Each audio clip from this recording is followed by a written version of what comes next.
আগারগাঁয়ের সেই নির্বাচন ভবনের সামনে যে রোডটা, সেই রোডটা পুরোটা ফুটপাত দখল করে নিয়েছিল এই যে এলাকার যে এই সকালবেলা নাস্তা বিক্রি করা বা দোকানদার বা ফুটপাত দখলদার যারা তারা আজকে রাস্তাটা পরিষ্কার করছে। পরিষ্কার করার পর আসলে সত্যি নিজেকে ভালো লাগতেছে, যেটা সত্যি সুন্দর। যদি প্রত্যেকটা রাস্তা এইভাবে যদি ফুটপাত মানে একদম ক্লিয়ার থাকে তাহলে ঢাকা শহরের জ্যাম মনে হয় আর হবে না। এই সময়টাই এখানে আমরা লাঞ্চ করতে আসতাম, রিক্সা এবং গাড়ির জ্যামে হাঁটা যাইতো না। দেখেন এইগুলোতে দোকান ছিল, এইগুলোতে চায়ের দোকান, এদিকে বিড়ির দোকান, এই দোকানে মানে অনেক দোকান ছিল, যেটা আসলে একদম মানে হাঁটার পরিবেশ ছিল না।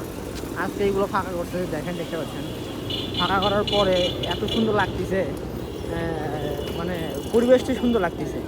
আর হাঁটার জন্য অনেক সুন্দর একটা পরিবেশ হয়ে গেছে, জ্যাম নেই, কিছু নেই, একদম সুন্দর একটা পরিবেশ। আমি বাংলাদেশের যে সিটি কর্পোরেশনের মেয়র যারা আছে বা প্রশাসনিক কর্মকর্তা আছে, তারা যদি এভাবে প্রত্যেকটা রাস্তা যদি পরিষ্কার করে দেয়, আমার মনে হয় ঢাকা শহরে আর জ্যাম বা এই যানজট থাকবে সেটা থাকবে না। মানে এই রিক্সার যে জ্যাম বা এই যে লিঙ্ক রোডগুলো, যে প্রশাসনিক এরিয়াগুলো, এই এরিয়াগুলোতে এই জ্যামগুলো থাকবে না। এই জ্যামগুলো মনে হয় আসলে এইভাবে রাস্তাগুলো পরিষ্কার করে দেওয়া উচিত, প্রত্যেকটা রাস্তা।